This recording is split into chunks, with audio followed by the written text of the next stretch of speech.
everyone. So your video ma चाहिँ we will understand the sixth subtopic of the first chapter of class 12 history, that is bricks, beats and bones. So your sixth subtopic ma चाहिँ strategies for procuring materials भन्ने भनिएको छ. यो चाहिँ के हो भन्दाखेरि how the Harappan people used to get different items, different required items from different areas. So हरप्पन्सहरूले डिफ्रेन्ट भेराइटी अफ आइटम्सहरू बनाएको छ, भेराइटी अफ आर्टिफ्याक्ट्सहरू भेटिएको छ, आर्कियोलोजिस्टहरूले भेटेको छ. सो यसमा चाहिँ everything was obviously not available there in Harappan area only, Harappan region only. So what was the method of getting the different required items? So कुन तरिकाले चाहिँ, कुन स्ट्राटेजीले चाहिँ हरप्पन्सहरूले चाहिँ डिफ्रेन्ट मेटेरियल्सहरू चाहिँ डिफ्रेन्ट जग्गाबाट चाहिँ पाउने, ल्याउने गर्थ्यो? What was the technique, what was the method, what was the plan, हो यहाँ हामी बुझ्नेछौँ. सो नम्बर 1मा 6.1मा चाहिँ materials from subcontinent and beyond भनिएको छ. सो यसमा मैले to make it easy I have written subcontinent only. So यसमा you need to understand number 1 technique was the Harappans use to establish settlement.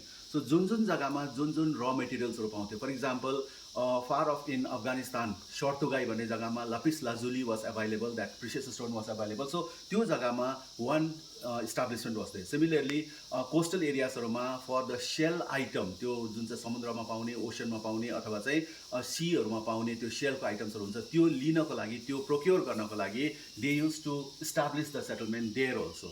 So one method was to establish settlement. Second method was to send expedition. So मान्छेहरू पठाउने different जग्गाहरूमा.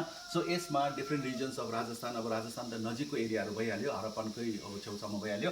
तर even in south India also the Harappan people use to probably send the expedition, because in southern part also, south India also Harappan microbeads are found. So यो सानो सानो माइक्रोबिट्सहरू भेटिएको छ south इन्डियामा भनेदेखि चाहिँ यसबाट चाल पाउन सकिन्छ कि हरप्पन्सहरूले probably they had contact with this region, South Indian region also. So second technique was sending expedition. So यो दुईटा कुरा चाहिँ within the subcontinent, how the Harappan people used to procure the items from within India, within the subcontinent. So अब expeditionsहरू पठाउनको लागि probably they used to use the bullock cart. अब यसको terracotta model of bullock cart have been found. त्यसै कारणले चाहिँ अब आर्कियोलोजिस्टले भनेको छ कि हुनसक्छ Harappans probably use the bullock cart to send expedition or for the expedition.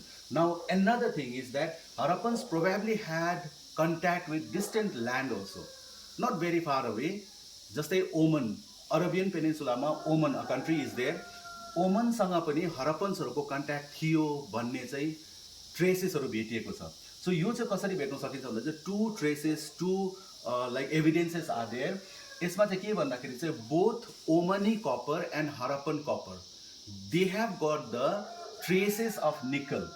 So यो निकल जुन चाहिँ ओमनी कपरमा पनि छ र हरप्पन कपरमा पनि छ, एन्ड दिस निकल comes from the same side. So हुनसक्छ कि हरप्पन्सहरूले पनि त्यही जग्गाबाट चाहिँ कपर प्रोक्योर गर्ने गर्थ्यो, ल्याउने गर्थ्यो, र ओमनीहरूले पनि त्यही जग्गाबाट चाहिँ उनीहरूले चाहिँ copper, they use to procure the copper. So the finding of the evidence of or the traces of nickel in both Harappan copper and the Omani copper shows that probably they had contact. Then another thing is Harappan jar has also been found in Omani site. So एउटा तपाईको त्यहाँनिर बुकमा नक्सा पनि दिएको छ, एउटा black कलरको एउटा जार छ, probably it was use for carrying some sort of liquid. So हो त्यो चाहिँ हरप्पन जार हो भनेर भनिएको छ, हरप्पामा बनिएको जार हो भनेर भनिएको छ, र त्यो जार चाहिँ इट इज अभाइलेबल और it is found even in Omani side.